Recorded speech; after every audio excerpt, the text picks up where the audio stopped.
Hello and welcome to this week's episode of Fellowship in Essential Oils. This week, we're diving into an essential oil that you may not have used before, but that seems to be the trend as we get into these later episodes.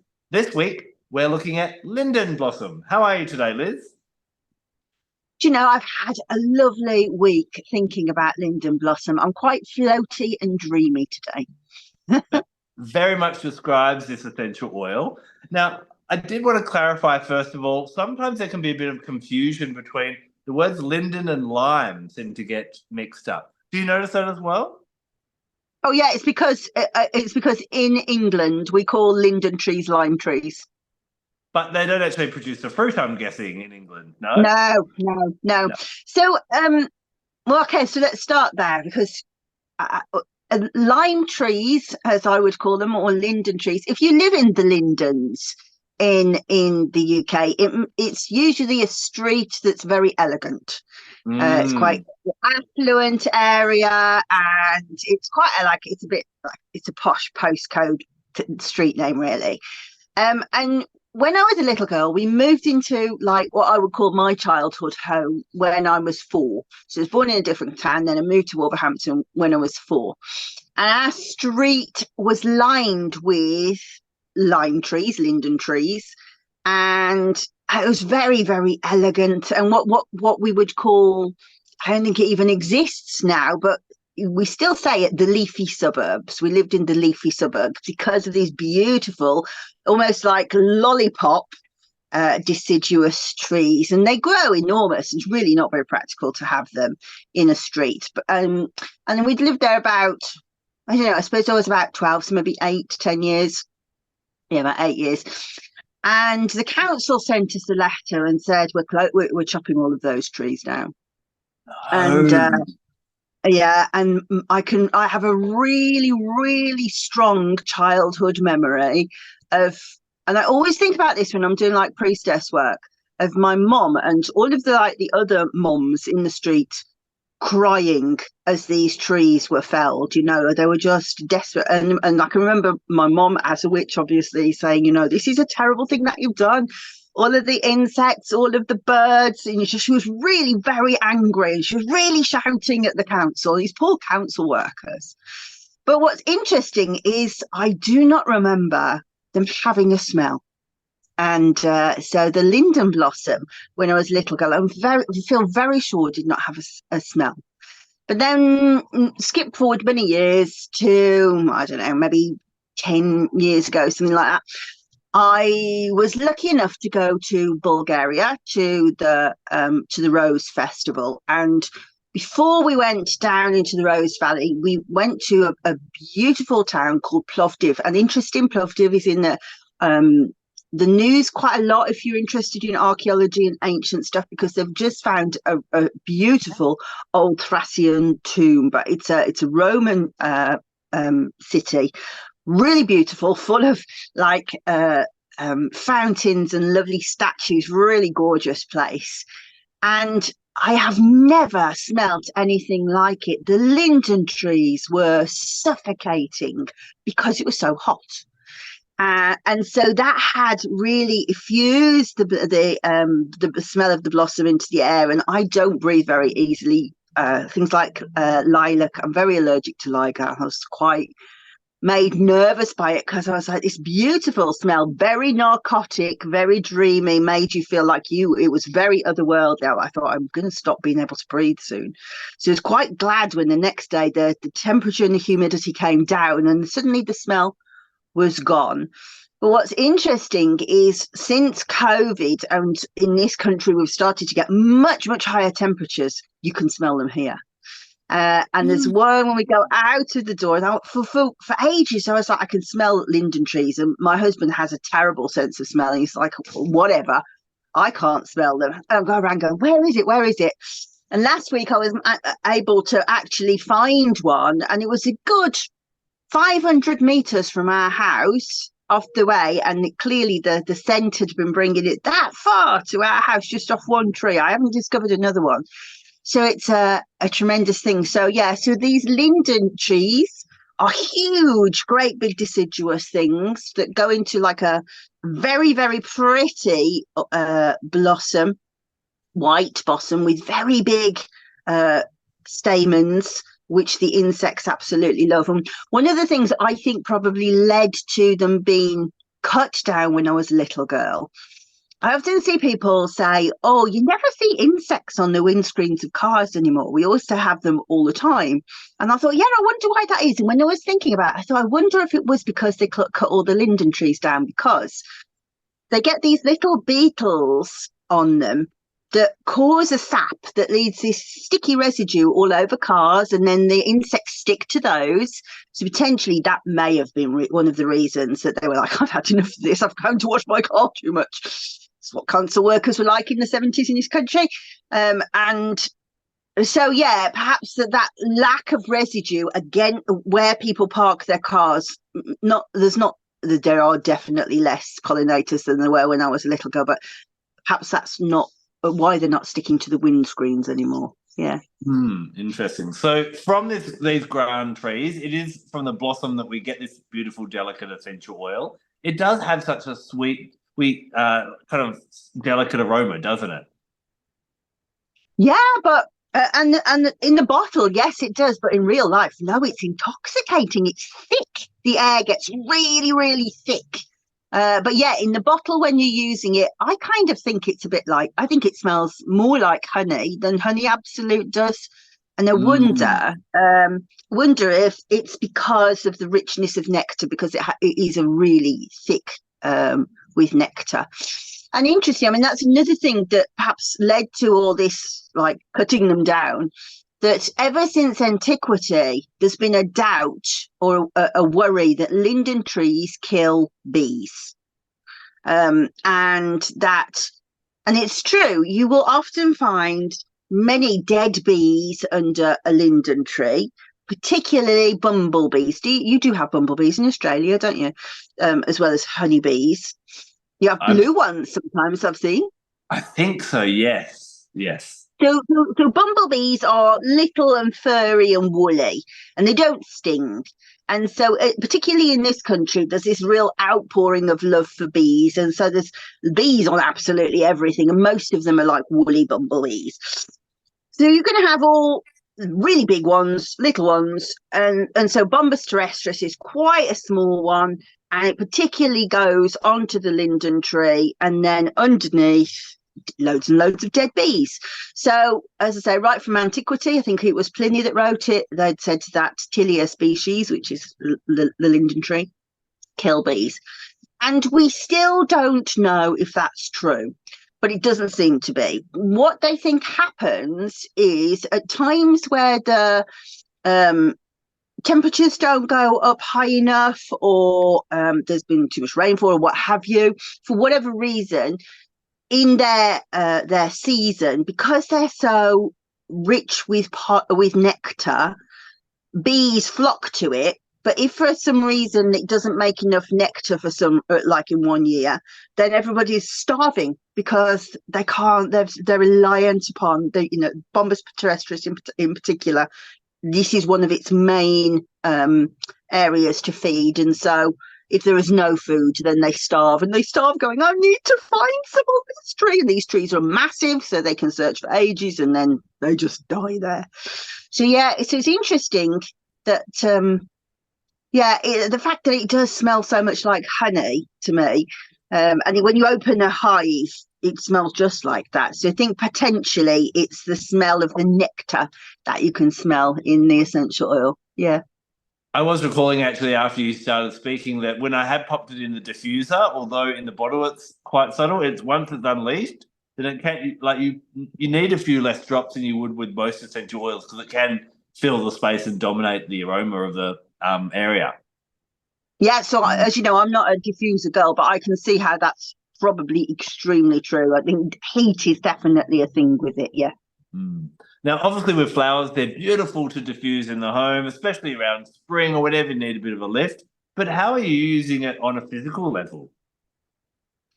Well, your answer to that is I don't really. I've had this bottle forever, and it is one of my favourite scents. But when I started it, I thought, I better look and see if this does have some properties. And in actual fact, it has loads of properties that have completely passed me me buy. So for on the bookcases beside me, I don't know if you can see the bookcases. There are about six rows that are just herbalism books, and every one of those has got something on Linden. Go to an aromatherapy book, hardly anything in anyone. So the reason that how it's used in herbalism is they make a tea, and you can make a tincture as well, but the tea in particular, and it's very popular in medieval medicines for coughs and for colds, and particularly if you've had a cough and it's made you hoarse afterwards.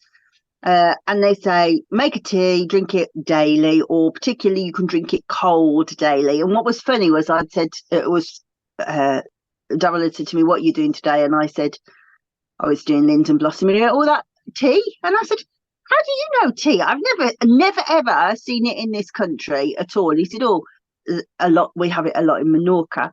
So that's interesting how they go in different spaces. But yeah, so that the tea is very useful for colds because it brings heat. Interestingly, we have this relationship with heat again. And so if you want to sweat for some reason, I can never quite get in my head why anybody would want to sweat. But of course, if you're trying to get a cold out, or flu, or any kind of sort of respiratory problem or infection, the whole point of macrophages is that they heat the body up and they make you sweat and they overcome an infection. Linden does that. So it will heat the body and it will make you sweat, and it will really affect fevers. So it will make you hot, but if you already have a fever, it will make you cooler, apparently. And the other reason for using it is stomachic. So any kind of digestive problems, but particularly nervous digestive problems. So things like IBS and stuff like that. And I'll talk about that a bit more in a minute.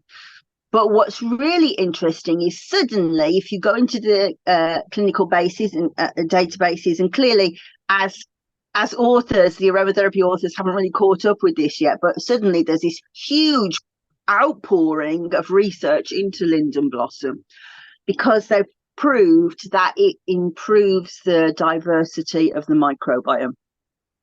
Wow. So, yeah, so big, huh? So I don't know enough to be able to say that the essential oil would do it. It's the tea that the research is into. Yeah, so it increases the diversity of how many different species of bacteria are in the body, and it's another one of those, isn't it? Why would you want to increase bacteria? But I think we understand why we want to now. But also that it increases the number of the ones that are there, so it strengthens the microbiome. And so we can also see, we know enough about the microbiome now to understand, okay, that has an effect on immunity.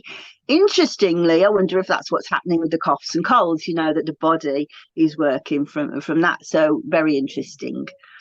I would say the only author that I found that really had focused a lot on Linden blossom is Valerie Ann Woolward, and she's written a lot in the Fragrant Minds, in the Fragrant Heavens. I never looked at Bruce Bukowski in Spiritual Phytoessencing, but I'd be very surprised if he hadn't written it. But I was convinced enough by what Valerie had said to go, I agree with that. In that its power is in its effects on the nervous system. So that it's very nervy, that it's very, like I said, it's quite euphoric. So it kind of feels more joyful. It's got this feeling of levity. What's interesting is when I kind of think about it in Plovdiv, they're all planted around a Roman temple. So I wonder if, if the spirits of place, if you like, when you go to a place and you feel very different, is always affected by the environment that's around you. And I wonder how, whether they were there back in the day and they were part of the reason that you went, you felt, oh, I feel close to the gods, because it does have that feeling. And Mummy used to use it a lot in like beauty creams and stuff like that for body lotions. And I can remember designing one called Titania. that was we sold at midsummer. So you have that kind of fairy, joyful nature. But Ward talks about how it instills confidence, how it instills joy, how she uses it for nervousness, anxiety, melancholy, all of those things, that kind of beautiful lifting sense. And yeah, as I say, when I went to Bulgaria, I walked straight into that wall and felt it immediately. So it's interesting how it's rare that you kind of walk into it in those kind of situations. The only other kind of environment I can think of where you walk into an essential oil is when you go into a forest, perhaps, isn't it? But or a lavender field, I suppose. But yes, absolutely beautiful. So good for just generally. I just don't feel myself. I just feel a bit low. Right, Linden blossom. And we write in our book, Gifts of Essential Oils, about how it's really good for people that maybe, especially younger people, that are feeling a bit timid or haven't stepped into their own power or claimed who they are, that this is a really great one. And almost, as we've been talking before, I was kind of thinking, it's subtle in the bottle. It's kind of like the genie in the bottle. It's not until you release it that the power comes out. And it's almost as though it does have that blossoming to help people to, when the heat is on and it's time to shine, out comes Linden and out you come as well. Yeah, definitely. I think it's a bit like a drug. that feeling, because of that sort of sense of euphoria, it does make you feel like you're not yourself.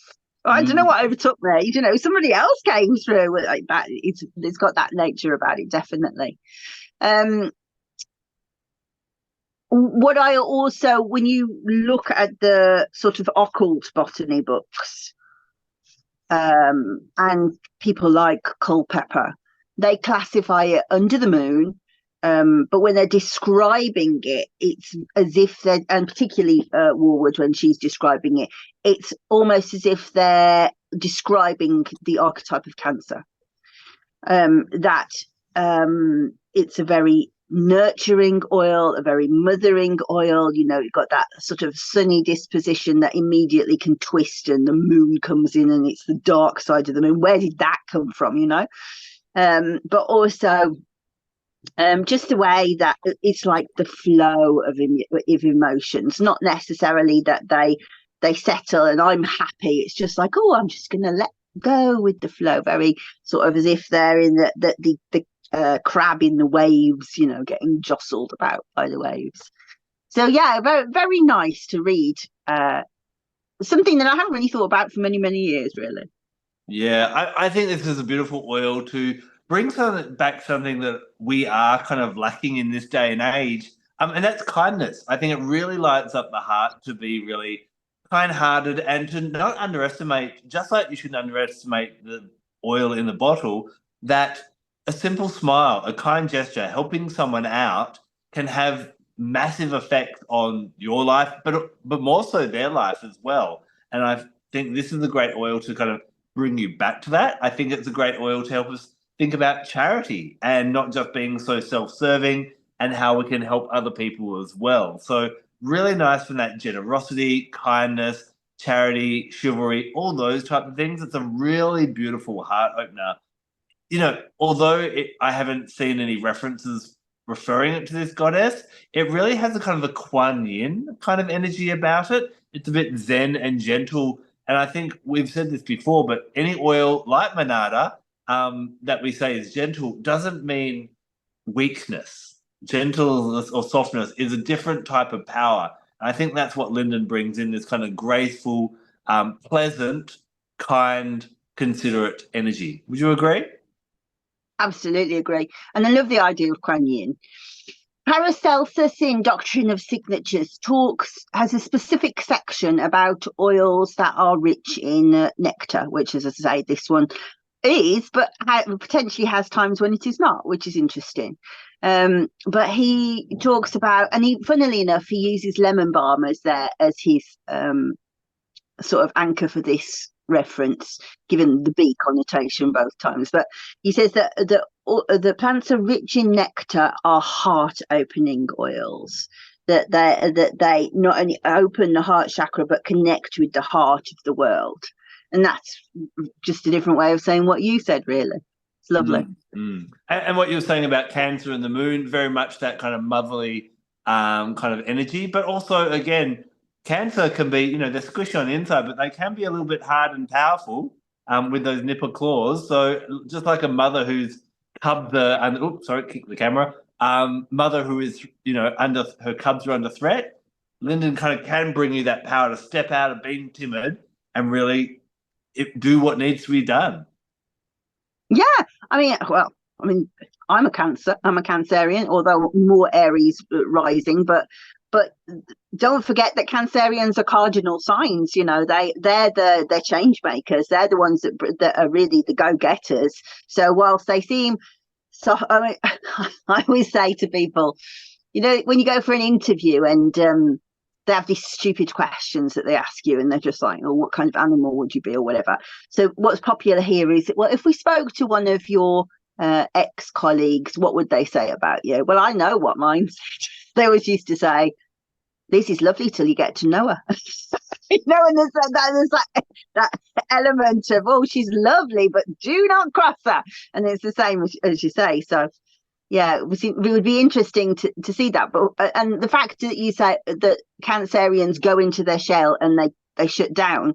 So why does the Linden blossom suddenly go, "No more nectar"? Why does she? It's very interesting, isn't it? Well, I'm kind of thinking now of the analogy of a mother who's give until she can give no more, and she's like, "I'm straight out." So maybe Linden teaches that sometimes we need to step back and build up our reserves instead of just giving all the time. Well, so one of the analogies that Warwood uses is, she says that guests are, so for anybody who hasn't read her books, she writes them as the personification of the plant. So if this oil were a person, what would that person be like? And she says that guests are always welcome in Linden Blossom's house. There's always food available for them, but do not try. She won't put you before her family. And I thought, oh, how funny, So that is really a very good description of me. You're welcome, but I'm sorry, family comes first. That's what they say about the Cancerian personification. Now, I haven't seen any references, as I said before, about Kuan Yin, but I have seen references linking it to the Norse goddesses of Freya and Frigga, which are goddesses of love. So I think this would also be a beautiful one that you might want to use in love blends, romance blends, and that euphoric kind of energy could be advantageous in that way, just to help us feel a bit maybe more confident in love. Well, I don't know much about Freya and Frigg, so can you tell me a bit more about them? To be honest, I don't know much about them myself. Norse mythology is not one that really sings to my heart, so I haven't dived into it that much, but I do, from my understanding, and there may be people listening to this cringing as I get it wrong, but they are kind of some of the top gods. Freya, she's a goddess of love, but also a goddess of war. So she is very kind of bold. I believe she rides across the sky in a golden chariot pulled by cats. Sounds like a good way to travel. So she's kind of that real, if you think about what we've been saying about Linden, that kind of Freya energy does kind of really kick in. Frigga, to be honest, I don't know a lot about her. I haven't really dived into her or connected with her, but I can see how, as we're talking, and the limited knowledge I have with Freya, that kind of loving yet powerful, intoxicating kind of energy would really work with her. Are either of them personifications of the moon? Freya, I believe, is more connected to the sun. We'd have to check on Frigga. Yeah, a little bit. Interesting. Well, for sure, the sun has a bearing on it. The heat of the sun definitely has a bearing. But you're absolutely right about the love element. But I think it would be more romance. Do you know what I mean? Yeah. And rather than like your day-to-day love or your passionate love, or like it is like aphrodisiac, but rather not so much sexy, if you like, lusty, that's the word I'm looking for, not lusty. It's kind of dreamy and romantic and nostalgic and whimsical, and I've said before, I'm doing a writing a meditation for midwinter. about nymphs, and we're using different essential oils in there. And I kept thinking, I really want to use Linden Blossom now that I've started researching it. But we're using the oils of a lady called Frances Bartlett, who's actually going to be doing one of our videos with us in the next couple of weeks. So we're using ones that she's distilled, and she does not distill Linden Blossom. But I just think that idea of that spirit of place, and the feeling of how it feels to like land at a place, that has a lot to do with how nymphs were generated in people's minds. And I do think that Linden Blossom is definitely one of those things that take you to a sense of place. So if you were looking to like invoke some kind of romantic environment, I don't know, picnics or what have you, then yeah, that would be definitely a way to use it. With someone maybe with a limited experience of essential oils, would you probably say jasmine would be a close example? Yeah, or your ylang ylang is quite heady and intoxicating as well. But yeah, I would say jasmine is probably your closest smell. I can't think of another one. Maybe clary sage in a way, but I can't think of anything that smells like it, really. It certainly doesn't smell like lime. No, definitely not. That's for sure. Yeah. So astrologically, would you attribute it to the moon? And Cancer, yeah.